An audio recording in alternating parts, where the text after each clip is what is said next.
Together with our differences, together we are bolder, braver, stronger.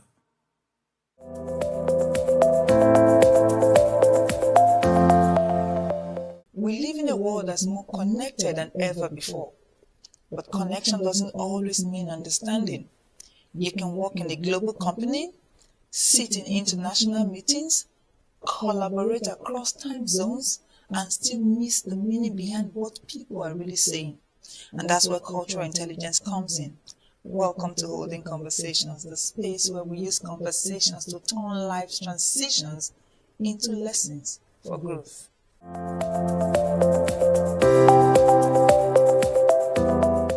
Let's talk about why cultural intelligence matters in today's workspace.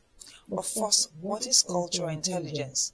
Cultural intelligence is the ability to understand, adapt to, and work effectively with people from different cultural backgrounds.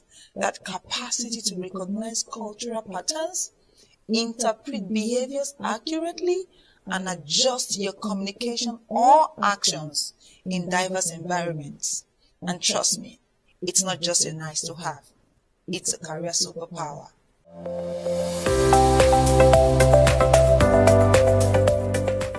I remember one of my first experiences working on a cross-cultural team here in the US. I just started a new project.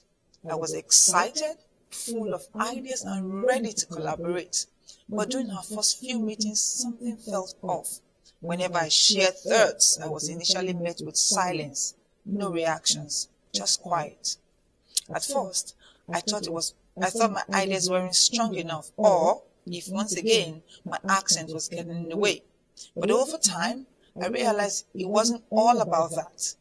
But the team had a communication culture where people preferred to reflect before responding.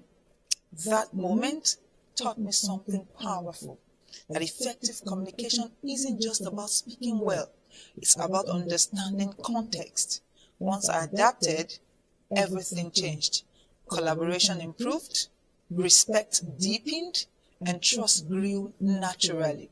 That's what cultural intelligence does. It turns differences into strength.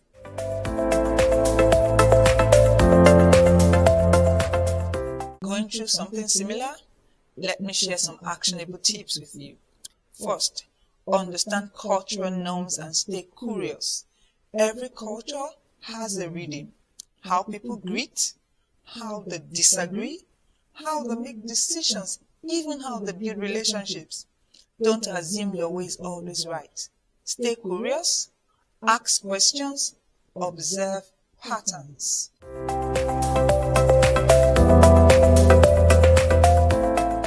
Next, adapt without compromising your identity. Cultural intelligence is not about erasing who you are. It's about adjusting so your message connects while staying authentic.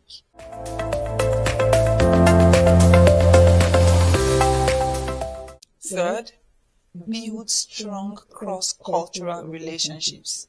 Trust is formed differently across cultures.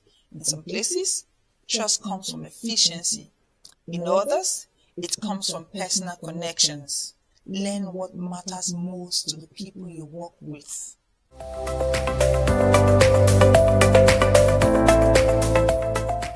Solve problems creatively. Different worldviews create better solutions. So, embrace the array of cultural norms in your new world. Because in the end, diversity doesn't just add color, it also adds clarity.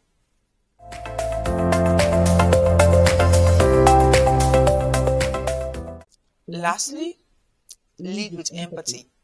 At its core, cultural intelligence is empathy in action. Stepping outside yourself to see the world through someone else's eyes and point of view.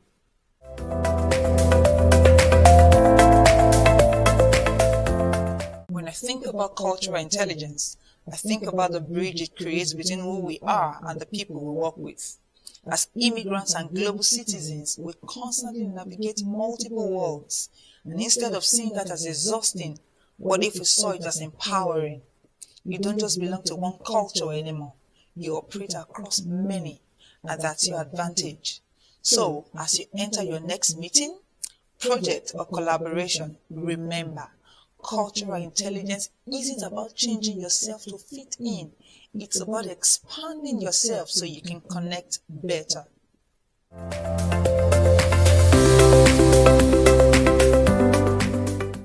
Now here's my call to action.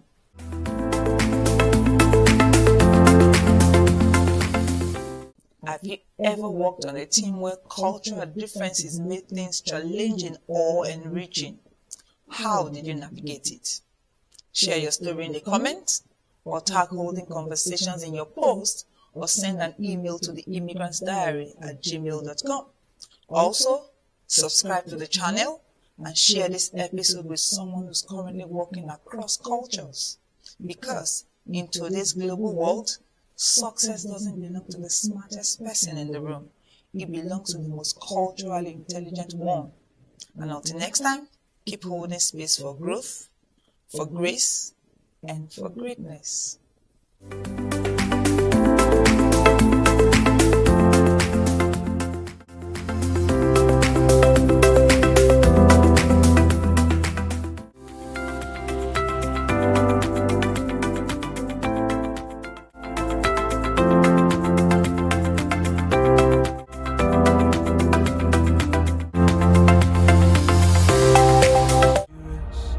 Together with our differences, together we are bolder, braver, stronger.